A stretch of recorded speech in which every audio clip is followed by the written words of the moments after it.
सो hey guys welcome back. स्वागत है आप सभी लोगों का एक और नई वीडियो में। तो पॉकीमॉन वर्ल्ड में जितना बड़ा रोल पॉकीमॉन का है उतना बड़ा रोल कैरेक्टर्स का भी है। और जिस तरह से पॉकीमॉन वर्ल्ड में काफी सारे मिस्टीरियस पॉकीमॉन है, उसी तरीके से पॉकीमॉन वर्ल्ड में काफी सारे मिस्टीरियस कैरेक्टर्स भी हैं, जिनके बारे में हमें ज्यादा कुछ नहीं पता और पॉकीमॉन क्रिएटर्स उनको हिडन रखते हैं। तो आज हम हर एक रीजन से ऐसे कुछ कैरेक्टर्स को देखने वाले हैं जिनके बारे में काफी सारी मिस्ट्रीज है। तो हाँ, अगर आपको वीडियो में मजा आता है तो वीडियो को लाइक करना मत भूलना एंड चैनल को सब्सक्राइब करके बेल नोटिफिकेशन को इनेबल कर देना। तो अब वीडियो को स्टार्ट करते हैं। Let's get started।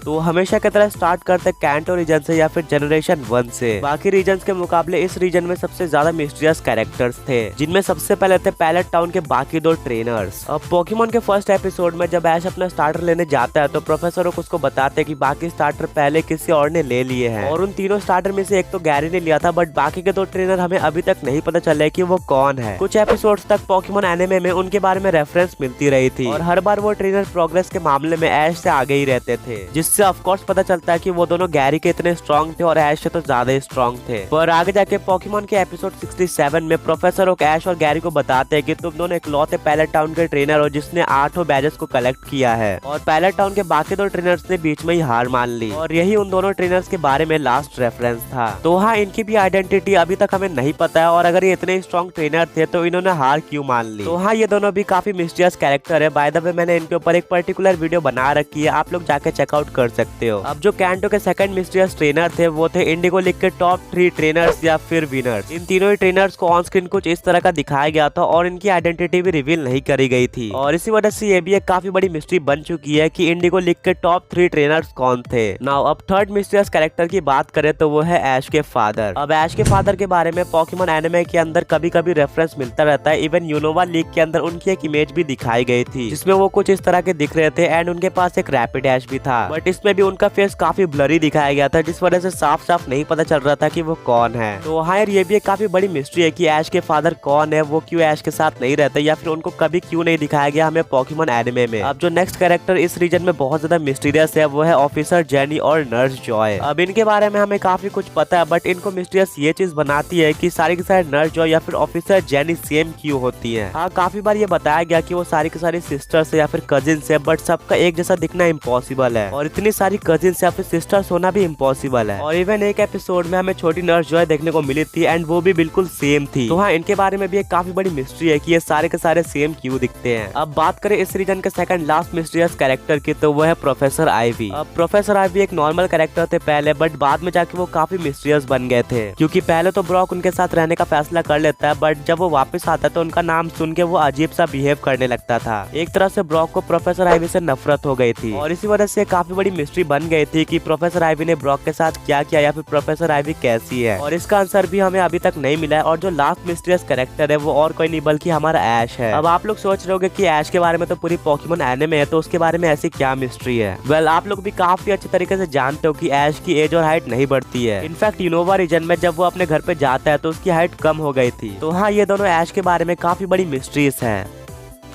तो बस कैंटो में इतने मिस्टीरियस कैरेक्टर्स थे। अब बात करते जनरेशन 2 या फिर जोटो के मिस्टीरियस कैरेक्टर के बारे में। तो इस रीजन में सिर्फ और सिर्फ एक ही मिस्टीरियस कैरेक्टर है एंड वो है ओसवर्ल्ड। ये कैरेक्टर हमें सबसे पहली बार कैंटो में ही देखने को मिला था क्लिफाइड टेल्स नाम के एपिसोड में, और फिर हमें ये wish upon a star shape नाम के एपिसोड में दोबारा देखने को मिलता है जोटो रीजन में। और ये कैरेक्टर के बारे में मिस्ट्री ये है कि ये हमेशा बोलता रहता था कि पोकेमॉन एलियंस है, और हाँ, क्लिफेरी को एलियन टाइप का दिखाया भी गया था उस एपिसोड में, बट ये सारे पोकेमॉन को एलियन कहता था। तो हाँ यार, ये भी एक काफी बड़ी मिस्ट्री है कि ये सारे पोकेमॉन को एलियन क्यों बोलता है।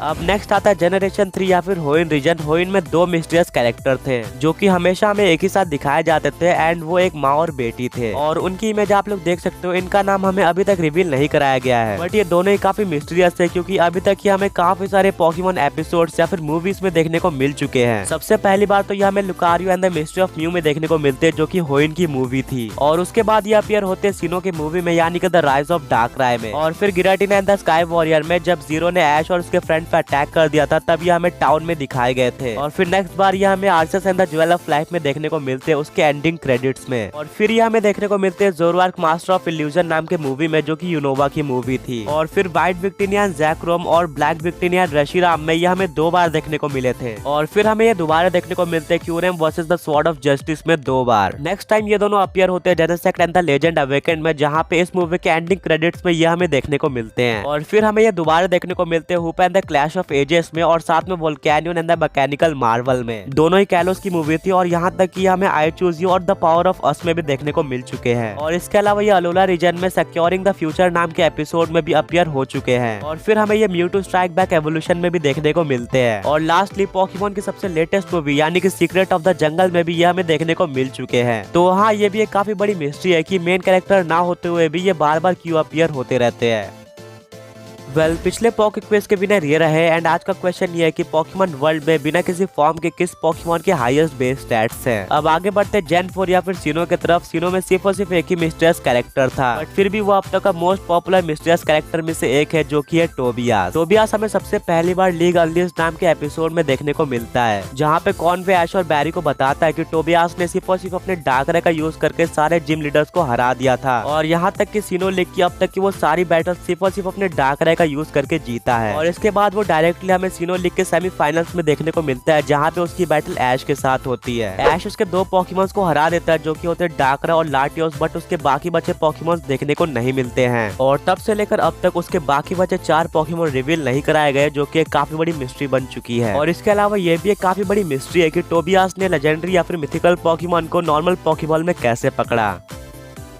तो अब जो नेक्स्ट रीजन आता है वो है यूनोवा रीजन या फिर जनरेशन 5। तो जहाँ तक मुझे पता है यहाँ पे भी सिर्फ और सिर्फ एक ही मिस्टीरियस कैरेक्टर था, जो कि था एन। अब पोकेमॉन एनिमे के अंदर आप लोगों ने एन को देखा होगा, जब ऐश के चार्जार्ड और आइरिस के ड्रैगनाइट की बैटल हो रही थी तो एन ने उसको रुकवाया था। अब एन के बारे में एक काफी मिस्टीरियस थ्योरी है, जिसके हिसाब से एन एक पोकेमॉन है, ना कि कोई ट्रेनर है। एंड उस थ्योरी के हिसाब से एन एक ज़ोरोआर्क है। हाँ, अभी के लिए आपको लॉजिकल लग रहा होगा, बट पहले थ्योरी सुन लो। अब एन को पोकेमॉन की लैंग्वेज एकदम अच्छी तरीके से समझ में आती है, जो कि काफी कम ही ट्रेनर कर पाते, और ज्यादातर हर एक पोकेमॉन को दूसरे पोकेमॉन की लैंग्वेज समझ में आती है। और सेकंड पॉइंट ये है कि एक बार एन ने एक पूरा का पूरा शैडो बॉल सह लिया था, एंड उस अटैक का एन के ऊपर बहुत ही कम इफेक्ट पड़ा था। एंड जैसा कि आपको पता होगा, शैडो बॉल एक घोस्ट टाइप मूव है, और ज़ोरआर्क घोस्ट टाइप मूव को रेजिस्ट करता है, और इसी वजह से हो सकता है कि एन के ऊपर उस शैडो बॉल का ज्यादा असर नहीं हुआ हो। और अब जो लास्ट पॉइंट है वो तो ऑलमोस्ट कंफर्म कर देता है कि ज़ोरआर्क ही एन है। अब अगर आप लोगों ने जेन 5 की गेम्स खेली है तो उसके अंदर एक केव होती है, जहाँ पे आपको एक ज़ोरआर्क देखने को मिलता है, जिसको अगर आप फॉलो करते हो तो वो आपको एन के कैसल में लेके जाता है। और जब तक आप कैसल में नहीं पहुंचोगे तब तक वो ज़ोरआर्क रहेगा, बट जैसे आप कैसल में एंटर करोगे ज़ोरआर्क गायब हो जाता है, और वहाँ पे अचानक से एन आ जाता है। और ये थ्योरी यहीं से बनी थी। तो हाँ, डेफिनेटली एन भी एक काफी मिस्टीरियस ट्रेनर है।